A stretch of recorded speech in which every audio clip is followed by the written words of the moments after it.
Buenas tardes, buenos días para algunos. Muchas gracias por estar en mi webinar. Creo que en el momento tenemos 17 personas. Esperamos unos 2 minuticos mientras todo el mundo se une a la conversación porque falta un minuto, profesor. De que todos...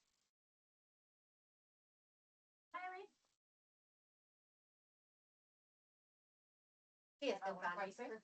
Sí, en Chile, Colombia, tenemos Chile, Colombia, México, Panamá. Entonces, tomando el café para prepararse. Gracias, tenemos por aquí.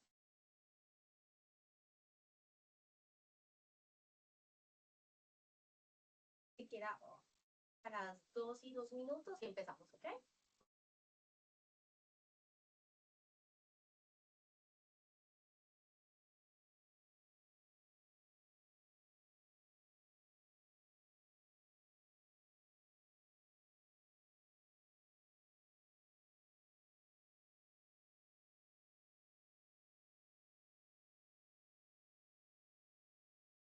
Bueno, empecemos. Ya la gente se une y ya si tienen alguna pregunta, al final del webinar te pueden hacer las preguntas que quieran. Ahí tenemos el chat y las preguntas las resolveremos al final del webinar. ¿Listo?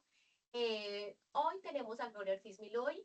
Ella es especialista en acceso vascular, responsable del Comité Global GlobalNet y Wokova. Ella estuvo hace 3 semanas, estuvimos en Valencia. Sí. Increíble que hace 3 semanas estuvimos allá.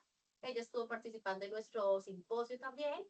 Y hoy queremos darle un breve resumen de nuestro portafolio, pero basado en evidencia clínica, ¿cierto? Entonces, Gloria está acá para ayudarnos como con todas esas dudas, preguntas y darles todo lo relacionado con acceso vascular y la importancia de todos esos. Listo. Muchas gracias, Gloria, por estar hoy aquí. Ya, es su espacio. Estupendo. Bueno, pues muchas gracias a todos los que estáis aquí.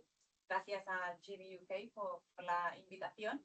Y efectivamente estuvimos hace 2 o 3 semanas en Wokova, luego de ahí me fui a Chile, así que tal vez haya alguien por ahí que ya haya visto. Sí, exacto. Entonces, bueno, me perdonan esta primera diapositiva que sale en inglés y con esa fecha, pero es aprovechando el hilo del webinar, perdón, el workshop que hicimos en el Wokova, pues en realidad lo que queremos presentar es esta evidencia científica en la que queremos que basen sus elecciones al final, ¿no?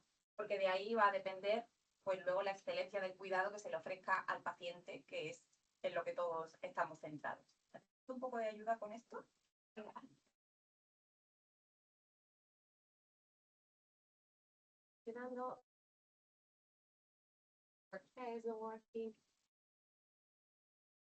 Disculpa.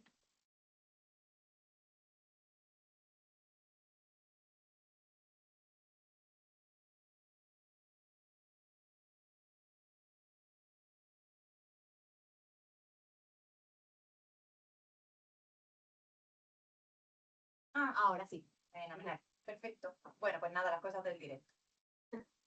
Muy bien, pues estos van a ser un poco los contenidos de hoy. Como ha dicho Melissa, las preguntas las hacemos al final, un poco por reunir todas las dudas que tengan y por si alguien pregunta lo mismo que el compañero tiene la duda también, pues lo mandan por Slido, ¿verdad? Sí. Y ahí lo podemos resumir y lo vemos después. En cualquier caso, esto es un poco de lo que venimos a hablar, pero bueno, yo entiendo que puede ser un poco sexy que hablemos de estas cosas porque parecen elementos muy básicos del acceso vascular, pero al final es que en lo básico es donde encontramos la mayor parte de las complicaciones que vemos en acceso vascular. Siempre digo que podemos poner los catéteres fantásticos, pero necesitamos luego hacer un cuidado óptimo. El patrimonio venoso de los pacientes es algo limitado, las venas se acaban, se agotan y no hay más donde pinchar, entonces el objetivo de esto es también entender qué hay detrás de la punción ecoguiada y de toda esta parte que tiene mucho de tecnología y que es muy atrayente, pero que tiene en el otro lado también otra parte muy importante de tecnología y de ingeniería que muchas veces pasa desapercibida, ¿no? Así que una pequeña introducción simplemente para comentarles que de lo que vamos a hablar hoy está casi todo fundamentalmente basado en estas guías que son de las más importantes que tenemos a nivel mundial. Son las guías de la Infusion Nursing Society, las últimas son de 2024. Y para quien no sepa muy bien qué es una guía clínica y cómo funciona esto y por qué son tan relevantes en el campo de la actividad clínica, las guías hacen unas recomendaciones de manera regular cada X años, cada guía tienen una puntualidad diferente y están basadas en estudios. Los estudios luego van a tener una potencia mayor o menor en la recomendación, dependiendo de si son estudios randomizados controlados y de ahí hacia abajo. Estando en lo último de la base, pues la opinión de expertos. No tenemos todavía evidencia, pero se reúne un grupo de expertos y hacen un consejo. Ahí en medio pueden ver pues, todo el resto de estudios que se tienen en consideración para dar esa potencia de recomendación. ¿Por qué esto es importante? Pues porque los que estáis al otro lado del cuidado, que sois vosotros que proveéis los productos, necesitáis entender que lo que se dice en estas guías luego es lo que nosotros como sanitarios os vamos a pedir. Todo está basado en evidencia científica. Ya ha sido demostrado que tiene un impacto real en la seguridad y en la eficiencia y en la coste-eficacia, y por ahí es por donde va a ir el deseo, digamos, del profesional sanitario. Entonces, es importante que tengan en mente que lo que se pide normalmente no es por simplemente necesidad, sino también porque se alinea con la última evidencia. Entonces, vamos a empezar hablando de los conectores libres de aguja, que algunos de ustedes los conocerán tal vez como Needle Free Connectors en inglés. Esta es una parte bastante importante del cuidado del acceso vascular. Les voy a ir poniendo en algunas partes la recomendación del INS de 2024, vienen en inglés, pero sí que me interesa que vean abajo el circulito verde, donde pone un 1 en números romanos. Esa es la fuerza de la recomendación que tiene, es decir, es una recomendación muy potente. Tenemos estudios que nos demuestran que los conectores libres de aguja son totalmente necesarios para evitar un montón de complicaciones. Un poco de historia, un poco de contexto. Los conectores libres de aguja pues se crearon al principio para evitar las punciones accidentales. Yo no sé si ustedes a lo mejor si no han trabajado nunca en un hospital no se acuerdan, pero antiguamente hacíamos las conexiones entre un suero y otro con una aguja y pinchando en un conector, como ven ahí en la fotografía, ¿no? Y bueno, se pueden imaginar que esto tiene mucho riesgo de punción accidental, aparte que bueno, luego hay que fijarlo con trozos de esparadrapo, de apósito, y no es nada limpio ni nada seguro para evitar las infecciones. Por otro lado, este tipo de dispositivos que usábamos antiguamente, pues tampoco evitaban que hubiera un retorno venoso en el catéter. Por tanto, tener retorno venoso en el catéter significa que se cree más biofilm, más riesgo de infección, más riesgo de obstrucción. Todo esto al final va en detrimento del cuidado del catéter y, por supuesto, del paciente. Con ese objetivo nacen los Needle Free Connectors. Todavía se ven estas imágenes. Yo desde aquí quiero lanzar una ayuda. Sí, exacto. Quiero hacer esta llamada a que no se sientan culpables si ven estas realidades en los hospitales o si tienen esta situación muy a menudo con sus clientes, porque en realidad es algo bastante extendido. Por desgracia necesitamos mucha formación en este ámbito. Necesitamos todavía hacer mucho hincapié. Como ven en las fotografías, en algunos sitios se usan tapones siliconados, en algunos se usan los tapones Wearlock, en algunos no se usa directamente, pero realmente el Needle Free Connector es nuestra solución de continuidad entre el interior del paciente y la parte externa. Entonces, estas situaciones realmente no deberían darse más. Tenemos 4 tecnologías de desplazamiento, 4 categorías dentro de lo que son los dispositivos libres de aguja, pero me quiero sobre todo centrar en los 2 de abajo, ¿no? El de desplazamiento neutro, que es el que minimiza el movimiento de los fluidos y además como es neutro supone que no tengamos que cerrar la pinza del catéter cuando hacemos la retirada de la jeringa, con lo cual es muy práctico porque ahorra dinero, ahorra tiempo. Ahorra tiempo, Dinero. que es dinero al final, a los profesionales sanitarios. Y luego está el de desplazamiento antirreflujo, que tiene prácticamente la misma, bueno, no la misma, pero evita el desplazamiento dentro-fuera porque tiene una válvula bidireccional, pero todavía tienen unos costes bastante elevados. Entonces el neutral ahora mismo yo diría que es el más conocido, funciona muy bien. El positivo y el negativo, pues pueden imaginar que tienen, pues están asociados sobre todo a este cierre de pinza mientras que hacemos la desconexión, por lo tanto no son ideales. Uno hace que salga un poquito de suero, el positivo, y mantenga esa presión en el catéter, pero tenemos que cerrar la pinza antes de desconectarlo, y el el negativo hace que cuando yo desconecto entre un poquito de sangre en el catéter, que es totalmente lo que no queremos que ocurra. Con lo cual, el neutro sería genial. Yo siempre digo a la gente que pregunta, ¿y cómo hago yo para saber Sí. que un tapón es neutro? Pues, En neutro, negativo, positivo, ¿cómo lo sabemos? ¿crees que se verá? Si lo intentamos. Yo creo que sí. Lo más sencillo es esto. Coger un needle free, ponerle una jeringa, le ponemos una gotita aquí arriba, ahí, y si no me falla el pulso, a ver, ese es aire, ahí va. Perfecto. Espera. Ay, Ay, no. es que tengo la mano sudorosa. A ver. Ahí, gotita, y luego retiramos la jeringa. Y ven que la gota no se mueve. Quedó ahí, tacto. Se quedó. Esta es la manera más sencilla de saber si es neutro o no, porque hay muchas compañeras que me dicen, Jolín, pues a mí me han dicho que esto es neutro, y cuando lo probamos resulta que tiene otro mecanismo. La manera más sencilla es esta. Yo siempre digo, Pruébalo. Pruébalo. Mira, a ver. exacto.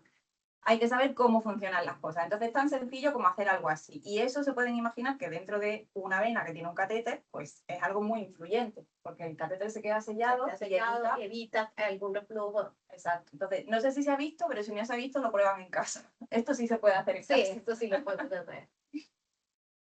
Una cosa importante es esto de la tecnología de split septum, de los needle free connectors, de los catéteres libres de aguja, porque es una tecnología que permite esta entrada del lure macho en el lure hembra del needle free, pero de una manera mucho menos, con muchas menos piezas. O sea, al final el split septum es un septo de silicona que se abre cuando entra el macho y se autosella cuando retiramos ese lure.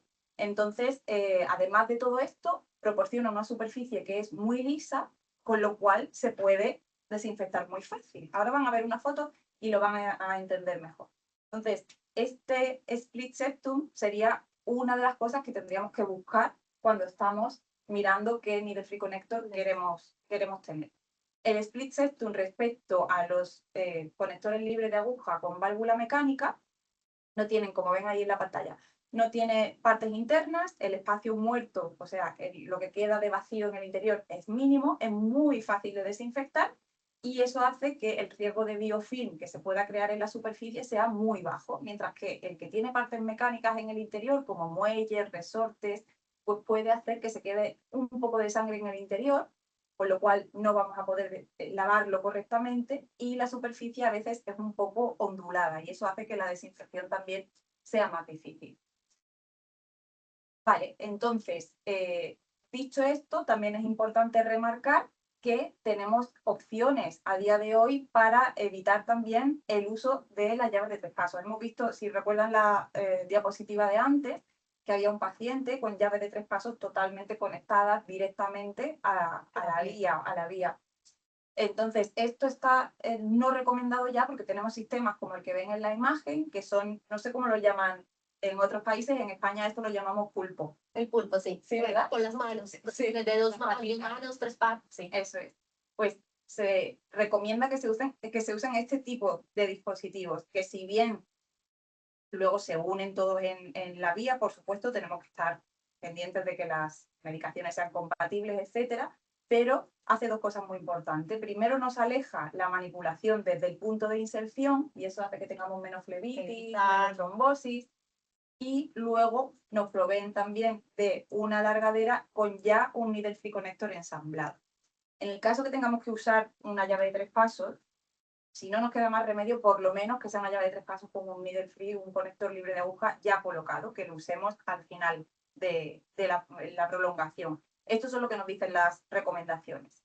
Está más que demostrado que los needle free connectors reducen las infecciones y que la llave de tres pasos la tenemos que reducir en la medida de lo posible. ¿Vale?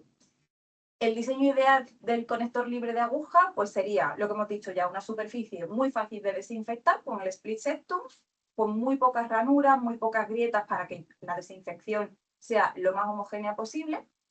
Internamente, ya lo hemos dicho, espacio muerto mínimo, es decir, que no tenga ningún espacio donde las bacterias se puedan acumular, que todo esté totalmente lleno de suero, que es con lo que vamos a sellar. Que sea muy simple internamente y una carcasa transparente, que tiene todo el sentido, Que ¿verdad? tiene sentido para saber si hay sangre, acumulación. Exacto. Entonces, es una manera muy fácil, siempre queremos ahorrar tiempo, lo he dicho antes. Entonces, una manera muy sencilla de ver que está bien es directamente un golpe de ojo y ya está. Entonces, tienen que ser transparentes. el mecanismo de desplazamiento neutro y, como digo, la válvula antirreflujo está fenomenal, pero suele ser normalmente un poco más cara. Entonces depende un poco de nuestro presupuesto. Siempre nos vamos a fijar en la coste-efectividad, ¿vale? El mejor coste posible con la mejor efectividad demostrada de ese dispositivo. Perfecto. Gloria, otra pregunta ya. Cuando hablo con mis distribuidores, algunos me dicen es los pulpos, las caderas un poco más largas. Entonces yo les digo, ¿para qué necesitan? Pues, porque a veces se dicen más largas o más Pues no lo cortas. sé. A ver, para gustos los colores, Sí, se vive en España, ¿no? O exactamente. sea, que cada uno puede elegir lo que quiera, pero siempre se asocia un catéter más largo con mayor presión interna, ¿no? Vamos a tener, y además es más recorrido. Cuanto más largo sea, más posibilidad vamos a tener de acumulación de lo que haya, ¿no?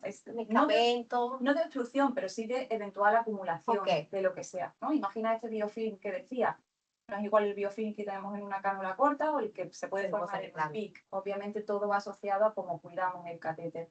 Pero en general la longitud tiene que estar controlada, no podemos tener cosas muy, muy largas.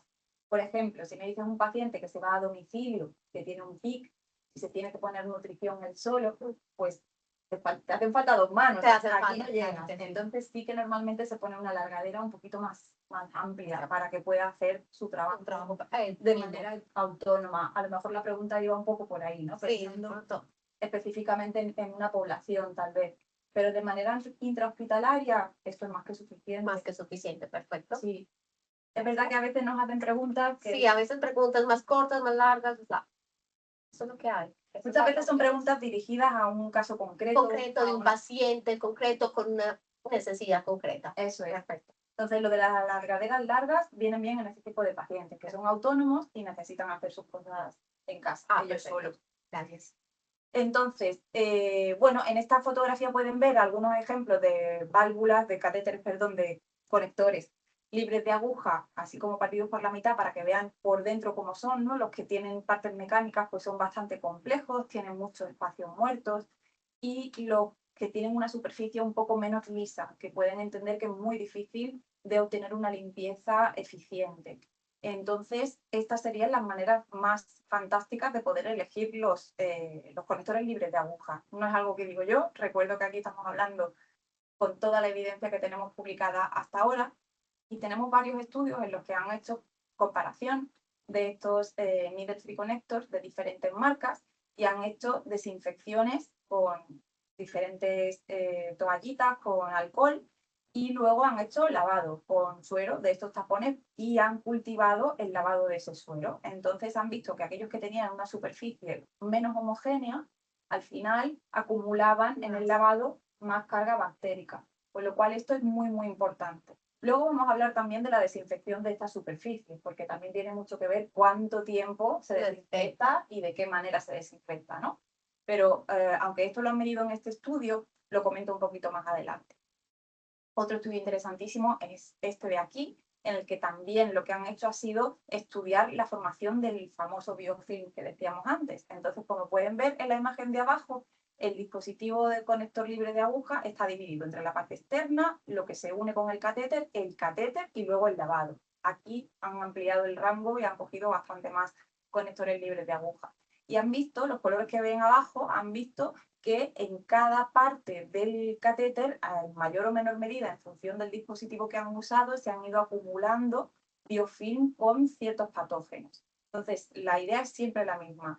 Lo que va a haber al final de la vía viene desde la punta de la guía, desde donde la estamos manejando. Cuanto mejor pueda desinfectar, cuanto menos complejo sea el needle free connector, cuanto más fácil sea el lavado y más neutra su acción, menos carga bactérica voy a tener en el lavado al final de la vía, que es lo que le estoy pasando al paciente realmente, ¿no?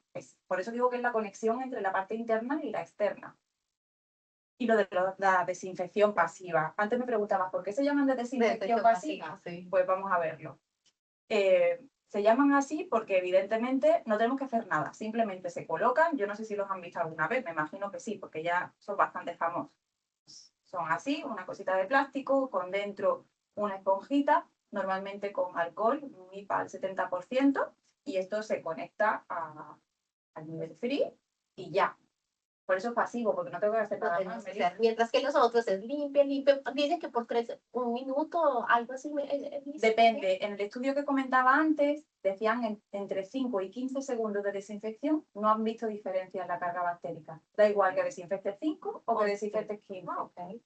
Por lo general se dice entre 15 y 30. Yo suelo decir 2 cumpleaños feliz. Cumpleaños feliz, pero no rápido, ¿eh? Cumpleaños feliz.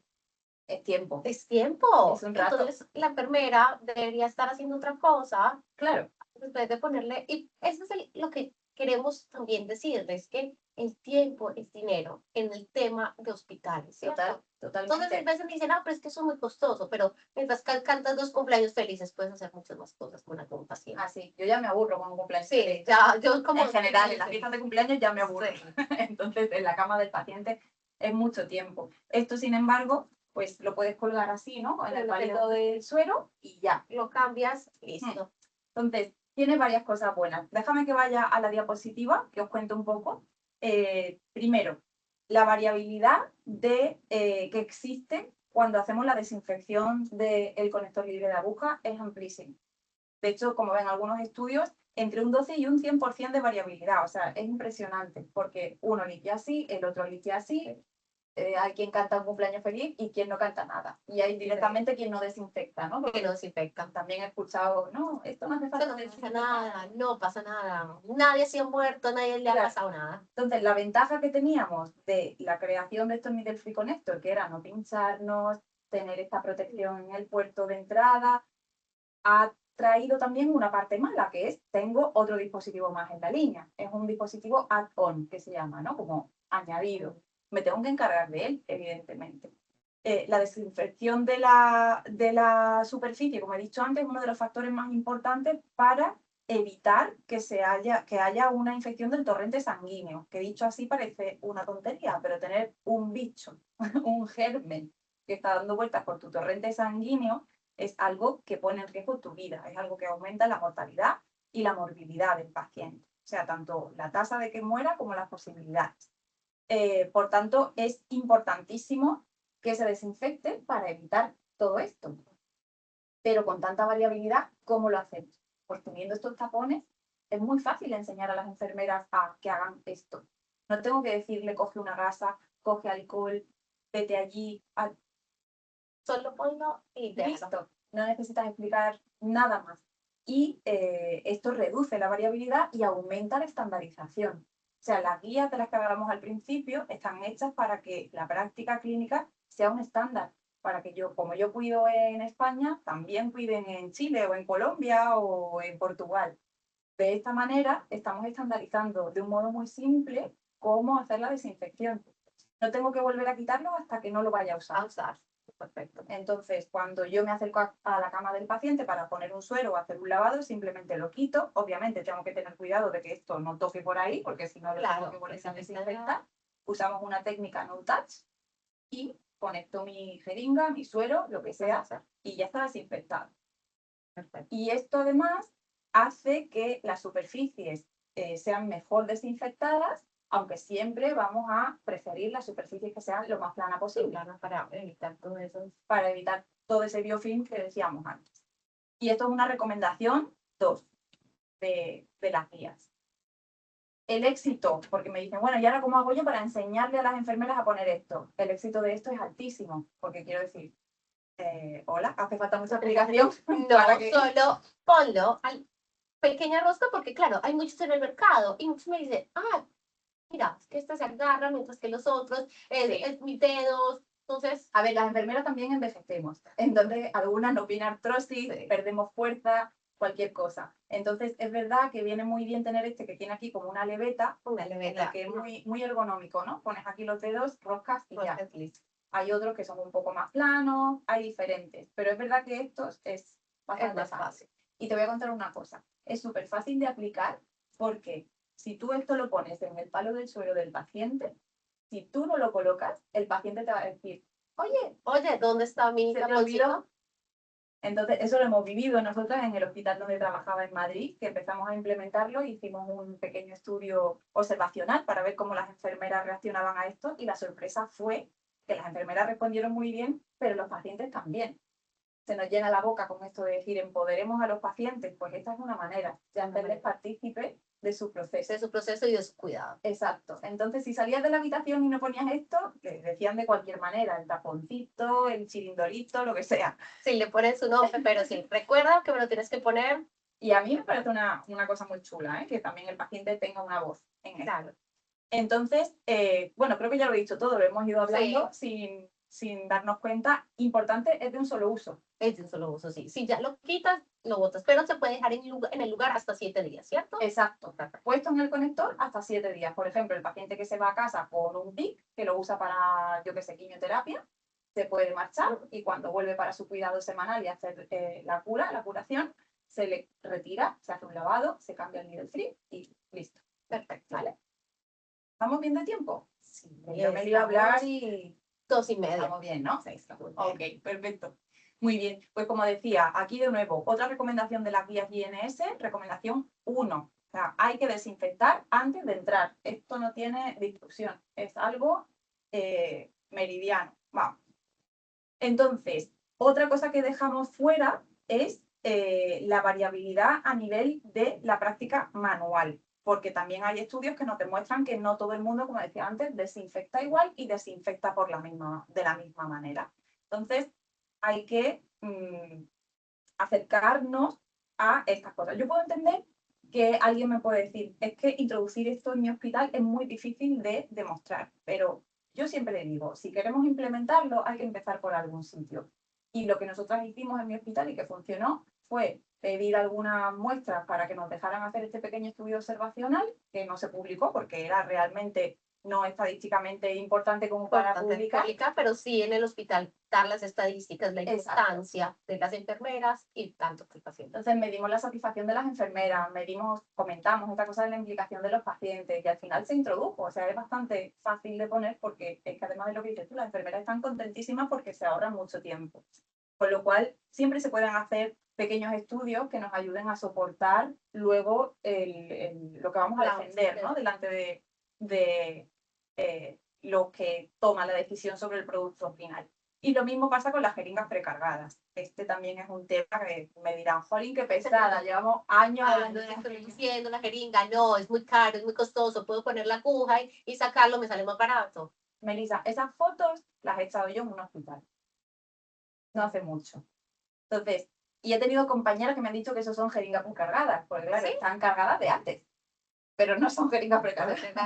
Pero en la foto de abajo, hace 3 semanas me hicieron una cirugía, vi lo mismo. Hospital, la agua salina, la jeringa, la aguja, y ya el doctor lo sacaba y decía, pero ¿qué ha pasado ahí? Estamos en un quirófano. Bueno, pero ahí la enfermera ha puesto una etiqueta que pone suero limpio, que por lo menos lo ha intentado. Lo ha intentado, pero luego lo ha dejado al lado de las nueces, la mesita de noche del paciente, con una botella, con una cañita para beber. Todo mal. Esto no puede ser. Y un hospital donde hay tanta bacteria, que ahí es donde se acumula todo, pero es terrible realmente. Entonces, volvemos a lo mismo. Creo que ya está un poco manido el tema de explicar que con esto ahorramos tiempo. Tiempo es dinero. Pero sobre todo nos ahorramos un montón de infecciones. O sea, esto va a entrar al torrente sanguíneo del paciente. Si yo lo dejo preparado desde por la mañana y lo infundo a la 1 de la tarde, o lo tengo al lado de los cacahuetes, o lo dejo encima, otra cosa que he visto es, la utilizo para lavar, conecto mi suero, termina el suero y cojo la misma jeringa que dejé por la mitad y la vuelvo a usar. Eso es terrible. Para facilitar que esto no ocurra, porque cuando hacemos todo esto de las fotos es porque no tenemos tiempo, la manera es esto. Son jeringas precargadas. De nuevo, lo digo yo porque soy muy pesada y me encanta hacer promoción de esto. No, lo dice la ciencia y este es uno de los muchísimos trabajos que están ya publicados en el que la tasa de fallo de lavado se redujo del 57 al 43%, que no parece mucho, pero si vamos a ver la tasa de complicación de los catéteres periféricos es altísima. Entonces, todo lo que nos ayude a hacer un lavado mejor, porque eso es otra, hacer el lavado con una jeringa precargada que viene con un émbolo especial para que luego no tengamos un retorno venoso a la hora de desconectar la jeringa, es importantísimo. Estas jeringas no lo permiten hacer. Entonces, este es uno de los que demuestran la eficacia, pero hay otros muchos que demuestran también la reducción de infecciones usando las jeringas precargadas. Por ejemplo, una revisión sistemática, 24 publicaciones, 24 estudios. ¿El 2017 y 2022? Entre el 2017 y el 2022, o sea, muy recientes al final. Pues mira, ahorro de tiempo desde 4 minutos hasta 338 minutos por dosis, dependiendo de la cantidad de pacientes que tengas, claro. Reducción de errores de medicación, que esto es otra muy importante. Hay veces que tienes la jeringa allí puesta, te crees que es una jeringa que está limpia y a lo mejor tiene una medicación y la enfermera no ha escrito la medicación que tiene encima y le están haciendo al paciente un bolo de cualquier cosa. Entonces, la manera en la que reduce los costes es altísima, porque como dicen ahí, y esto es una de las conclusiones del estudio, el coste inicial es más alto, pero el ahorro final es mucho mayor. Entonces tenemos que empezar a saber defender este tipo de discursos, ¿no? La falta de conectores sin aguja y de jeringas precargadas durante 3 meses provocó que las tasas de infecciones del torrente sanguíneo relacionadas con catéter se triplicaran. Wow. Bastante. Se triplicaran. Esto es un estudio que hicieron bajo pandemia, donde el suministro de dispositivos no era tan efectivo. Y bueno, es verdad que seguramente influye también el hecho de que estábamos con mucha carga laboral, etcétera, pero que se aumente de una manera tan exagerada, mucho tiene que ver con que el material que teníamos no era el que necesitábamos en ese momento. ¿Eso tiene justificación? Bueno, pues creo que la única justificación que puede haber a lo mejor es el periodo de pandemia, que estábamos todos intentando salvarnos, ¿no? Pero nada más, a día de hoy no podemos seguir justificando este tipo de resultados. Y la flebotomía, que también es una cosa que parece muy banal, pero ¿cuántas flebotomías se harán en el día en el mundo? Demasiado. Yo ayer hice 2. Por ejemplo, sobre una paciente nada más. Es algo muy común. Y aquí me dirá, bueno, pero la flebotomía tiene poco que ver con el acceso vascular en cuanto no estamos dejando un catéter insertado, no hay que hacer cuidados. Aquí el cuidado es un poco a la inversa. El cuidado va hacia el operador sanitario cuando hablamos de flebotomía. Necesitamos también poner un poco el foco a la otra parte del cuidado, que somos los enfermeros, los médicos o quien utiliza estos dispositivos. Y con la flebotomía parece una tontería, pero hay todavía muchísimas funciones accidentales. De las que hay reportadas, se estima que al menos un 20 o 30% más son las que hay que no se reportan. Muchas veces. Y en otros países no reportan eso. Ah, está bien, calladitos. Y dices que acá no pasa nada. Cuando vas a mira esto, acá nunca ha pasado nada de eso. Ya. A veces es por un miedo punitivo, a que te castiguen de alguna manera. A veces puede ser también un miedo a entender todo lo que viene detrás, ¿no? Tú te convences que el paciente está sano y de su historia, bueno, no ha pasado nada, pues entonces no voy a dar este episodio porque entonces pierdo tiempo y tengo que y van a echar la culpa a mí porque soy el culpable, porque no tuve cuidado. Exacto. Pero eso puede pasar a cualquiera, al más experto le puede pasar. Mira, preparando esta presentación, un dato que no sabía, porque ya he hecho algunas presentaciones más sobre flebotomía, función accidental, pero siempre relacionada con las agujas de coser. De coser. Que también tienen mucho riesgo de punción accidental del operador. Y sin embargo, este dato no lo sabía. Las agujas para extracción sanguínea, al ser huecas, tienen mayor riesgo de contagiarte una carga viral mayor del paciente, porque al ser huecas en el espacio hay más sangre. Las de coser son sólidas, entonces al no tener ese espacio no te inoculan tanta cantidad como una aguja de flebotomía. A mí fue algo que me impactó bastante, yo digo que no lo sabía. Obviamente va a depender de la carga viral del paciente, el estado de la enfermedad, cuánto tiempo de exposición haya, qué haces después de la punción, del pinchazo, porque esto no es una punción. Sí. Pero es importantísimo entender que aunque sea muy poca la población que se contagia, los trabajadores que se contagian, fíjate que dato más interesante, el 73% de las enfermeras en un estudio, una encuesta en realidad, que hicieron entre más de 4.000 profesionales en Madrid, dijo el 73% que habían tenido alguna vez una punción accidental. 73. Sí. Wow. Y yo me lo creo, porque esto de no le pongas el capuchón a la aguja, o el sistema de seguridad cómo se cierra, que no se comprende y te terminas pinchando, o no te has dado cuenta dónde está, recoges las cosas y te Te pinchas. pinchas. Es muy común. Las 3 enfermedades más comunes de transmisión o de contagio con esta vía, VIH, hepatitis B y la A, ¿no? Creo, la C, perdón, B, C y el VIH. Y los costes, obviamente, dependiendo de si solamente tienes que reportar el incidente, que también hace que te quite tiempo de trabajo, etcétera. Hemos dicho que tiempo es dinero. Es dinero y en los hospitales les cuesta más Sí, tener un enfermero de baja porque se pinchó y lo tienen que hacer test. pero aunque no se vaya de baja, ya solamente los test y el tiempo que ese trabajador no está en su puesto es un montón de dinero. Entonces, en España la cifra que he podido ver era esa, entre 170 y 500 euros aproximadamente, dependiendo luego de cuál será el íter de ese proceso, ¿no? Mira, haciendo un cálculo que he encontrado en estos dos papers, que son bastante recientes ambos, uno es de 2016 y el otro es de 2020. Los costes directos, es decir, por tratamiento, vienen derivados de las analíticas, de la serología, de toda la profilaxis que se tenga que tomar la persona que no desarrolla la infección si se ha contagiado y del tratamiento, si ya se ha habido una seroconversión, ¿no? Va entre 10.000 y 600.000 el coste. Obviamente también dependiendo de la enfermedad.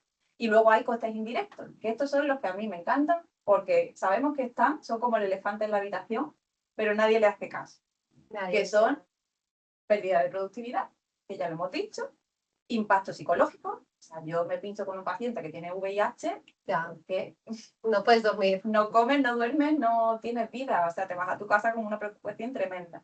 Y luego hay un montón de litigios y de bajas que también cuestan dinero porque pues, estás ahí involucrado con todo un asesoramiento legal que conlleva, pues, para mí conllevaría sobre todo muchísimo estrés, la verdad.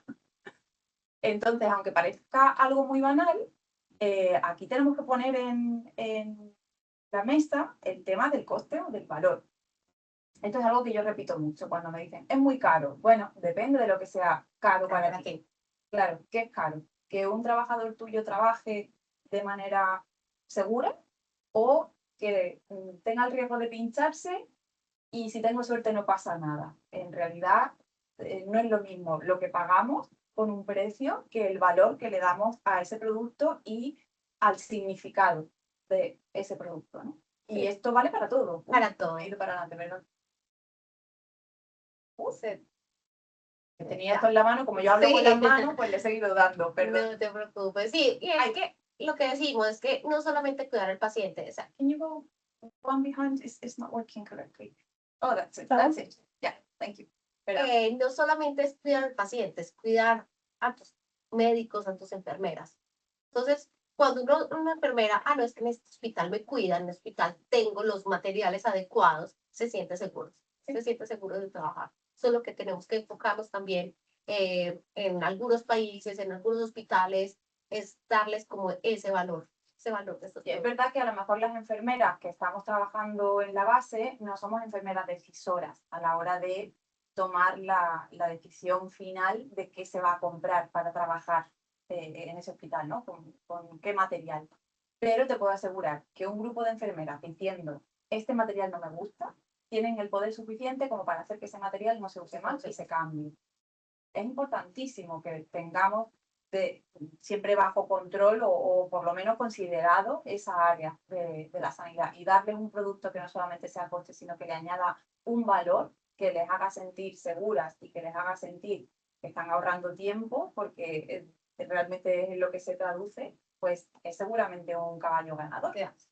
Entonces, yo creo que aquí tenemos que tener claro que no solamente va el precio, que un producto más barato genera unos costes más elevados a largo plazo. El problema es cómo calculamos el largo plazo. Bueno, pues para eso están los estudios, ¿no? Que estoy presentando también. Tenemos que entender que, pues, lo que ponemos aquí, ¿no? Ejemplo típico en los hospitales, la infección por catéter, aumento de costes brutal.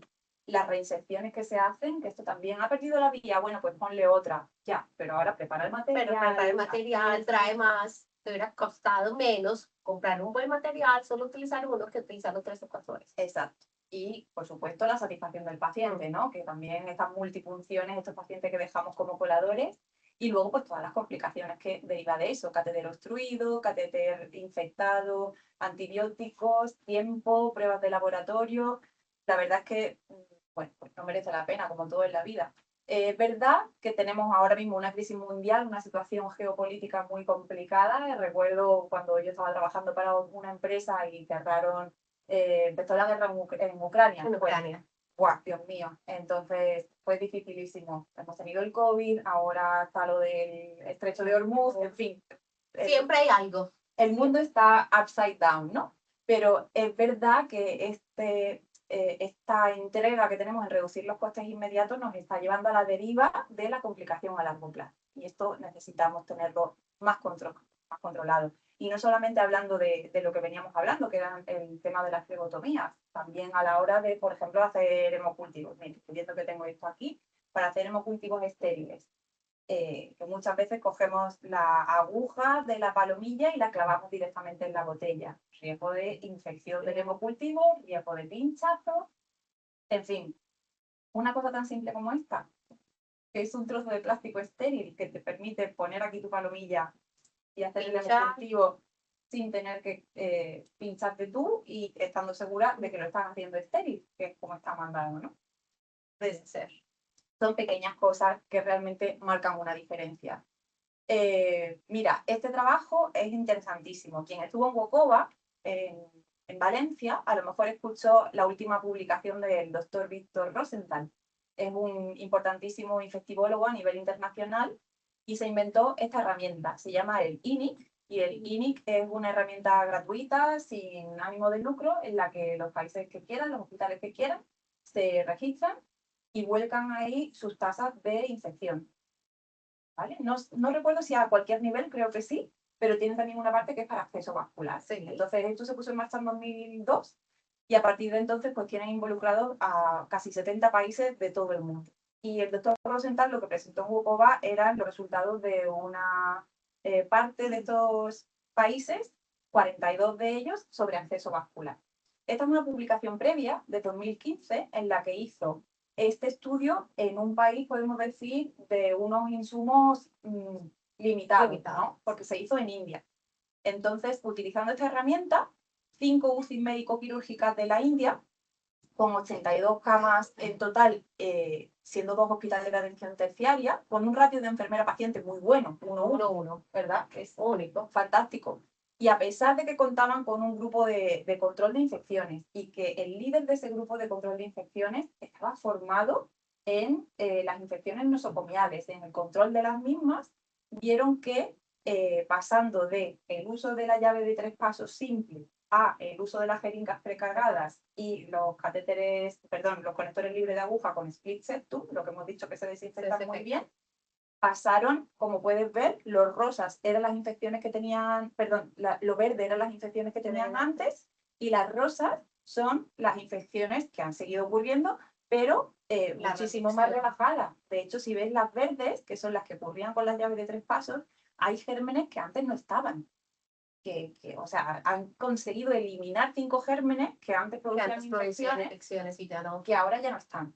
Entonces, por supuesto, no solamente se trata de aplicarlo, también se trata de cómo aplicarlo, ¿no? No es solo el dispositivo, también hay que ver cómo se hace.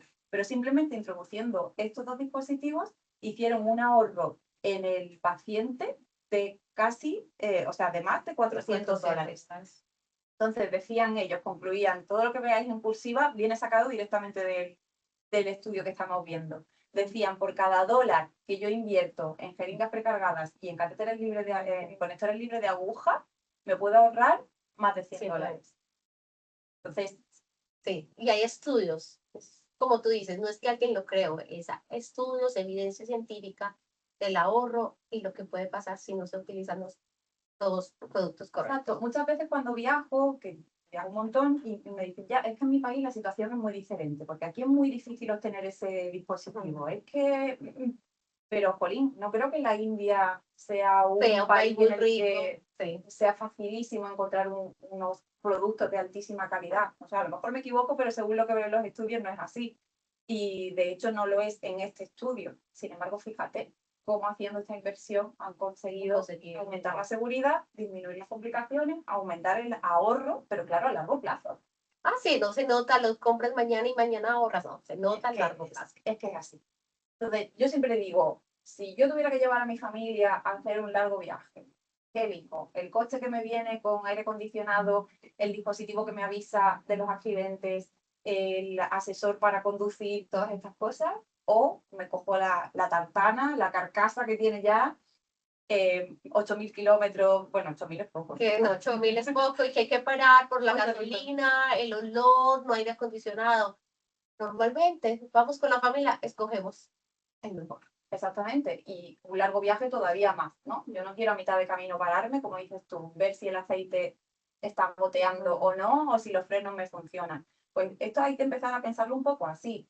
En realidad yo entiendo que no podemos comparar lo que haríamos con nuestra familia con lo que hacemos con nuestro paciente, pero es que esos pacientes podríamos ser nosotros o podría ser alguien de nuestra familia, ¿no? Entonces, aunque suene así muy bucólico, pero no podemos olvidarnos que detrás de todo esto hay personas y que algunas lo pasan muy mal por cosas que provocamos nosotros, simplemente por decisiones que tomamos sin tener el conocimiento adecuado. Entonces, acuérdense de esto la próxima vez que vayan a decidir. Decidir. Yo estoy segura que también querrían el coche bueno. Ah, Los apósitos. De nuevo, Melissa, mira, estas son fotografías que he tomado en hospitales que he visitado, con lo cual esto sigue ocurriendo en muchos sitios. Los apósitos seguimos pensando que es una cosa muy simple, que influye poco en el cuidado, pero la elección es importante. Primero, ya lo hemos dicho antes, si es transparente, puedo ver el punto de inserción, controlo y me puedo dar cuenta. Exacto. Tiene que tener una correcta adherencia durante el tiempo previsto. Normalmente las membranas semipermeables transparentes duran unos 7 días. Entonces tiene que ser lo suficientemente bueno para adherirse a la piel sin provocarle un daño al paciente, claro. Y que no, al retirarlo no le cause irritación. Exacto. Y también tenemos que tener en cuenta que para los catéteres periféricos cortos, muchas veces esta es la única sujeción que tienen. Entonces tienen que ser lo suficientemente buenos para también sujetar el dispositivo. Si no, voy a perder ese catéter, ¿no? Entonces, lo de la membrana semipermeable transparente significa que deje salir el vapor de agua de la piel, pero que no deje entrar el agua de fuera. Eso es semipermeable. Lo cual no es fácil de encontrar, ¿eh? Sí. Este estudio que he puesto aquí es uno de los pocos que hay que estudia este factor, que es el Moisture Vapor Transmission Rate, la tasa de transmisión del vapor, en acceso vascular. Hay muchos otros que se dedican a heridas y demás, porque esto es un tema muy importante también para la cicatrización de heridas. Entonces, no se establece realmente una tasa exacta. Se dice entre 3.000 y 4.000 gramos por metro cuadrado al día de la Moisture Vapor Transmission Rate. Pero yo siempre digo, miren a los pacientes. Hay veces que nos quedamos con un número, ¿no? Como lo que decía antes del conector. Miren al paciente y si debajo del apósito hay rojo. no tanto eso, sino humedad. Humedad. Porque el vapor de agua no consigue salir, significa que el Moisture Vapor Transmission Rate es bajo. Exacto. Entonces necesitamos tenerlo un poquito más alto, ¿vale? Es importante. Y eso también va a depender a veces de la piel del paciente, del contexto. Ahí es donde hace mucho calor. O una humedad. Exacto. Y no es solamente el qué, lo había dicho antes, también es el cómo, porque yo te puedo dar el mejor apósito del mundo, pero si tú lo colocas, vuelvo atrás, ¿eh? Si tú lo colocas como en el de la foto de la izquierda, no haces nada. Nada, el de arriba directamente no ha puesto nada. Sí. Bueno, ha puesto la fecha en el trocito ese. Sí, la fecha no más, pero el resto. Pero en el de abajo han puesto dos apósitos colocados mal, uno encima de otro, entonces yo te puedo dar el dispositivo más fantástico hecho en la NASA. En la NASA, si no sabemos comida con el que tenga Sí. la mejor tasa de transmisión Transmisión, del vapor de agua, lo que sea, pero es importantísimo tener un training y para todo, ¿eh? Yo aquí lo he puesto con los apósitos, pero esto sirve para absolutamente todo, lo mismo para las jeringas, igual. Entonces, la técnica de aplicación y de retirada no es igual en ambos, en ambos momentos, ¿vale? Muchas veces vemos a los enfermeros que dicen, te voy a dar un tironcito, te hago la depilación. En realidad eso está mal, tendríamos que ir a favor del pelo, haciendo una técnica lenta pero firme y estando lo más cerca posible de la piel, no tirando hacia arriba, ¿no? Eso haría que evitásemos todos los dispositivos, o sea, todas las heridas en la piel. También esta cosa de voy a cambiar el apósito cada vez que tengo un turno, porque así está más limpio. Mentira, con cada retirada de Pero que ya le apósito haces más daño a la piel. nos llevamos células epiteliales, capas epiteliales, por lo cual es peor. Entonces siempre pongo esta foto en mis presentaciones, que quien sea así igual de mayor que yo se acordará, que decía eso, la potencia sin control no sirve de nada. ¿A mí de qué me sirven unos tacones para ir a correr? Pues nada, exactamente pasa igual con los dispositivos. Entonces, llegando a las conclusiones, que ya sé que estés cansado, ¿eh? No, es súper interesante, Es Gloria, interesante. porque tú sabes demasiado, has estado en muchos congresos, participas en muchas cosas que son conocimientos muy valiosos y más que todo para GBUK también porque el vascular, acceso vascular es como nuevo. Entonces apenas estamos promocionando, algunos de nuestros clientes no lo saben cómo manejarlo y con estos datos que nos estás dando, tenemos suficientes argumentos para ir a los hospitales, para ir a hablar con las enfermeras, con los directivos. Mira, esta es la importancia. No solamente presentarles, mira, este es el producto, sino como tú dices, mostrarles cómo funciona el apósito, cómo se retira, cómo se pone perfectamente. Nosotros nunca te vamos, GBK nunca te va a mandar una caja con productos, mire a ver cómo se les arregla. Claro. Porque si no, un enfermero nos va a dejar esas cajas atrás porque dice, yo para qué voy a utilizar eso, no sé cómo utilizarlo, prefiero el que está utilizando hace 20 años. ¿Te acuerdas lo que hablábamos del precio y del valor, del coste y el valor? Un valor añadido es también tener un buen entrenamiento que te acompaña con un buen producto. Sí, eso hace un mix perfecto. Entonces, yo entiendo lo que decía antes, a lo mejor son dispositivos muy básicos por el que uno a priori no se puede sentir muy atraído, pero a mí me encanta porque en el acceso vascular podemos explicar una cosa hiper técnica y muy en el milímetro, o esto de aquí que sigue siendo muy técnico y muy de ingeniería, pero es para un cuidado que parece más básico, pero es el que se da los números al final. Entonces, a mí me encanta poder hablar de esto, yo estaría aquí toda la tarde, pero bueno, espero que a vosotros también os parezca interesante. En conclusión, los dispositivos de buena calidad nos van a hacer reducir un montón de fallos, un montón de costes, un montón de tiempo y de estancia hospitalaria también, porque como provocamos infecciones nosocomiales y daños nosocomiales, aumentamos la estancia hospitalaria de los pacientes. Tienen narices la cosa. Y una cosa que siempre decimos también es que se haga el uso de los bundles. ¿Qué es este palabra así en inglés? Tú que hablas inglés perfectamente. No. Pero los bundles son paquetes de recomendaciones. Son entre 7, 8 recomendaciones basadas en evidencia científica que si se ponen en acto todas a la vez, sinérgicamente, crean realmente un impacto. Entonces, siempre decimos que de nada me va a servir tener una jeringa precargada si yo sigo sin desinfectar el tapón, por ejemplo, no utilizando needle free. Claro, o con una llave de 3 pasos pegada a la piel. Exacto. Sí. Entonces, un bundle, por ejemplo, para evitar la infección de la vía periférica, así me lo invento aquí mismo, sería utilizar el desconector, el conector de desinfección pasiva, poner needle free connector de superficie lisa, lavado con jeringa precargada que ya viene limpia, o sea, y poner un apósito transparente que me permita ver cómo tenemos claro, que me permita ver el punto de inserción para controlar la infección de aquí. Ahí ya tienes un bundle, son 4 recomendaciones basadas en evidencia, las acabamos de ver, y es fácil de memorizar, es fácil de luego ir como en una checklist. Esto lo tengo, esto también, ¿sabes? Es muy fácil de aplicar después en la cama del paciente y de enseñar, porque al final las enfermeras también aprendemos. Entonces, esto me parece que serían las conclusiones más importantes que tenemos que tener. El coste y el valor no es lo mismo y tener un producto solo nos puede ayudar, pero no nos va a salvar. Lo más seguro que nos va a cambiar la visión es como ese estudio que hemos visto en India, que ponían en los needle free connector junto con las jeringas, siempre haciendo una sinergia entre productos.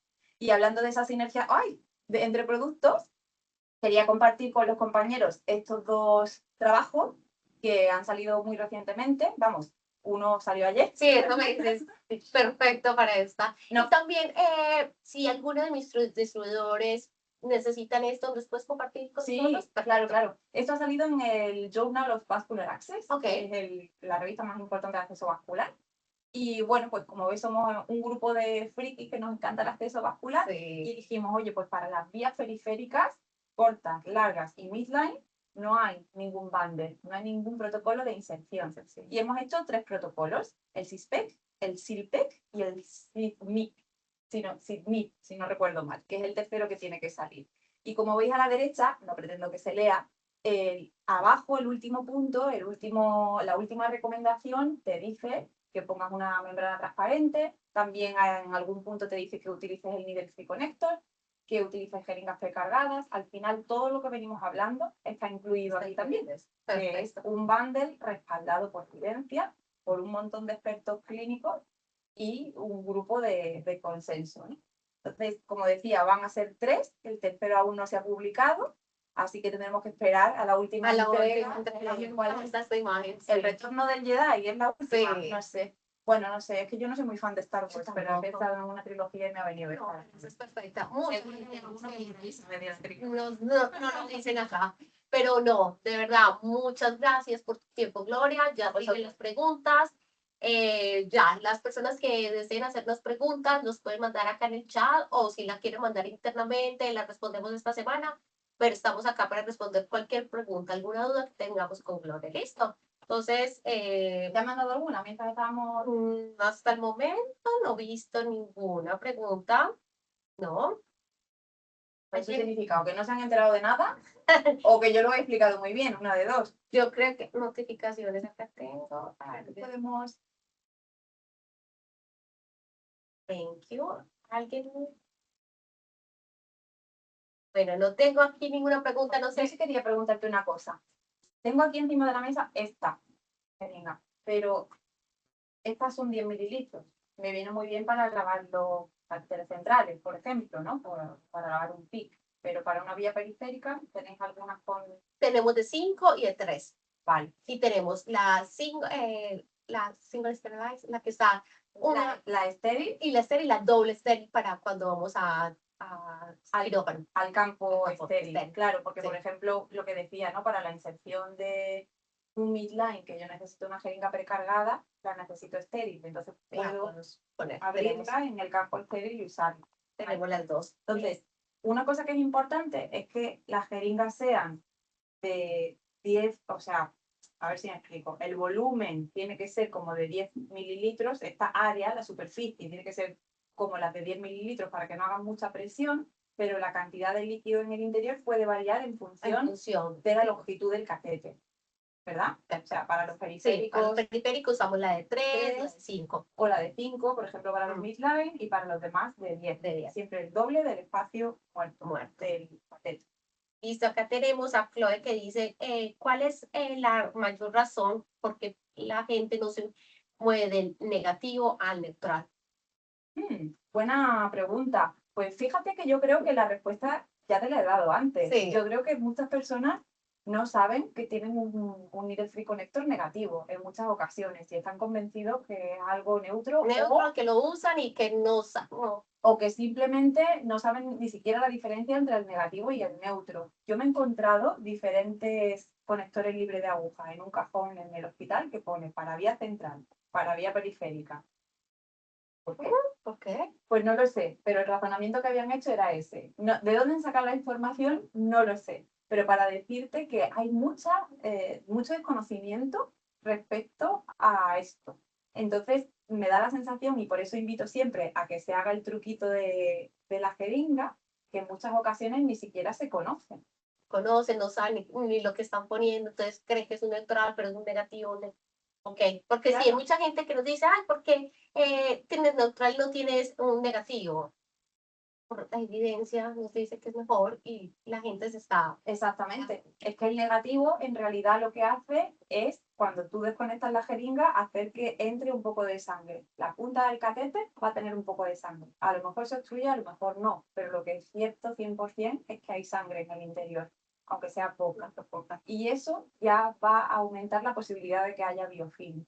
El biofilm de por sí no es malo. El biofilm es simplemente pues, una acumulación de células orgánicas vivas en la pared del catéter, pero siempre que hay células vivas en algún sitio hay riesgo de infección.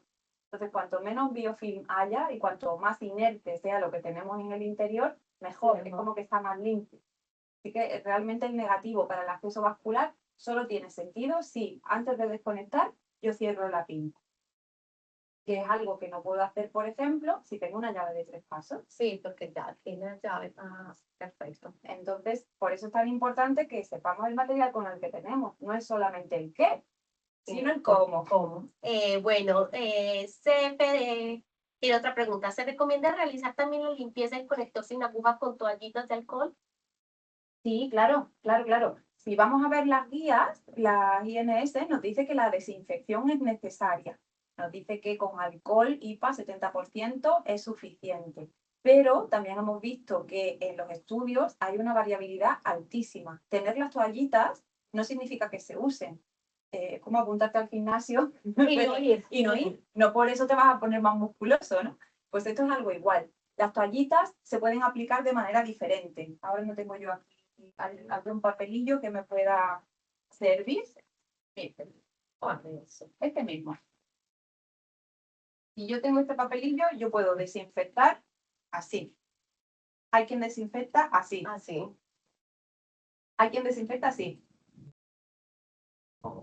Y no más. O hay quien no desinfecta directamente, porque ¿para qué? Pero si tú, imagínate que eres nueva al hospital y llegas y vas a poner un suero y te encuentras esto, y dices, ostras, ¿esto qué es? Eso que es que Y ahora ya, vale, ya lo tengo que quitar, ya tengo que mirar qué es, ya me tengo que informar. Y aparte, con esto eliminamos variabilidad. Aquí es este gesto, para mí, para ti, para cualquiera.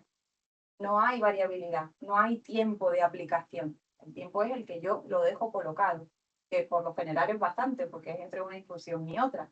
Entonces, ¿se pueden usar las toallitas? Claro que sí, tienen efectividad, pero tienen más variabilidad a la hora de utilizarse y van a tener menor efectividad porque cada uno las aplica de una manera diferente. Y además recordar que la limpieza se tiene que hacer alrededor y entre todas las grietas, las zonas y la superficie del conector, con lo cual tenemos esto que lo hace. perfecto, queda cubierto entero. Con la toallita no sabemos qué parte hemos desinfectado y qué no. Entonces, estas nos vienen a salvar de tener muy poca homogeneidad en la práctica. Perfecto.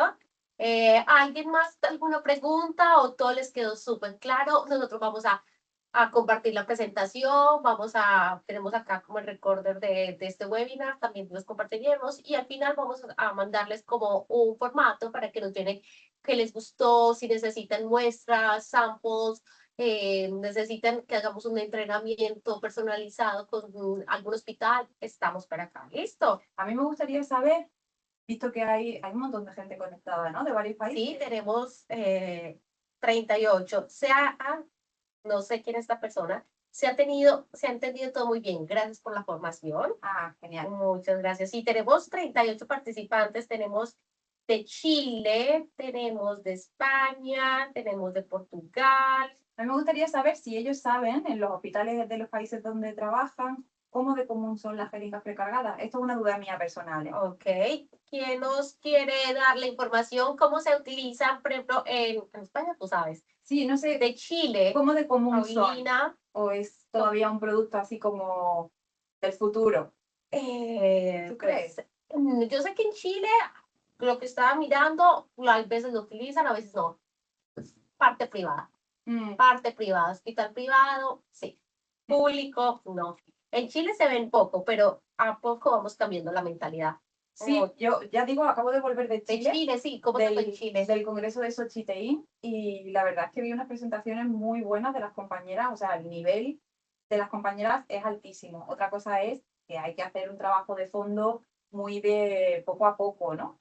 Pero las compañeras el conocimiento lo tienen, o sea que ya eso me da mucha esperanza, porque entender que estás haciendo algo lo mejor que puedes con las ganas de mejorarlo, yo creo que es la semilla para que el siguiente paso sea implementarlo. Perfecto. La piedra del tope es el precio, pero no ven el valor. Ya. Esta presentación ha sido muy útil para promover el valor del producto. Gracias, Paula. Claro, el valor también, yo entiendo que para quien se dedica a marketing es difícil encontrarle el valor a un trabajo científico, porque a veces también son muy rollo de leer. Sí. Es un tostón, aunque ahora tenemos unas herramientas de inteligencia artificial como el Notebook, sí, que son fantásticas porque te hace un resumen estupendo. pero aún así a veces es difícil de interpretar el dato. Hay veces que el dato se malinterpreta, de hecho, durante la lectura. Pero la mejor manera de hablar, yo entiendo, con la administración es, por un lado, por supuesto, haciendo el balance económico, pero que no sea solo el precio, el valor también es la coste-eficacia a largo plazo, que es lo que venimos hablando, y también que esté respaldado por la evidencia científica, sobre la cual luego se desarrollan las guías internacionales. Vuelvo a lo mismo, es que hemos empezado por donde hemos terminado en realidad.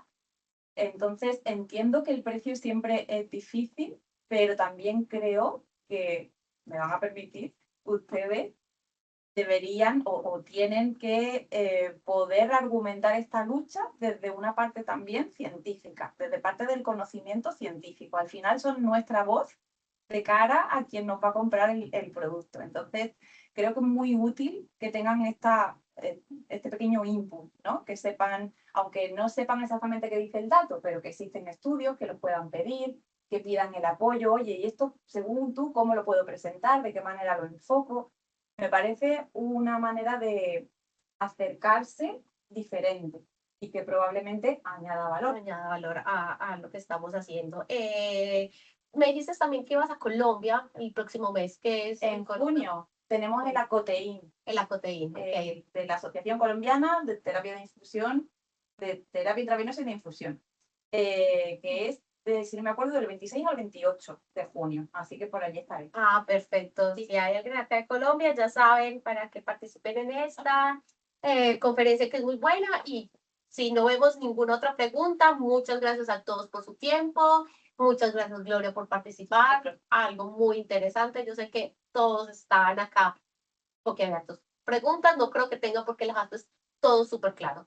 De todos modos, si hay alguna pregunta que se queda en el tintero o que da un poco de vergüenza preguntar, yo siempre digo que preguntas tontas no hay. No hay. Lo más básico se puede preguntar. Y lo que son tontos son las respuestas a veces, pero las preguntas nunca. En cualquier caso, Melissa, si alguien tiene más preguntas y te las hace llegar, yo las respondo después. Perfecto, sí, vamos a hacer un formulario, lo voy a mandar. Ah, no, alguien aquí. En España cada día más la precargada. La enfermería presiona desde riesgos laborales para imponer esta pauta terapéutica. ¿Ves? Los hospitales públicos apuestan a ello. Es un mercado de alto consumo y los precios están bien sacrificados. Claro, es que es lo que decía antes, parece que la enfermera que está a pie de cama no cuenta mucho, pero una enfermera, digamos, de planta, decimos nosotros, ¿no? La que está en el servicio. Un grupo de enfermeras haciendo presión desde ahí puede hacer que tu producto tenga éxito o no.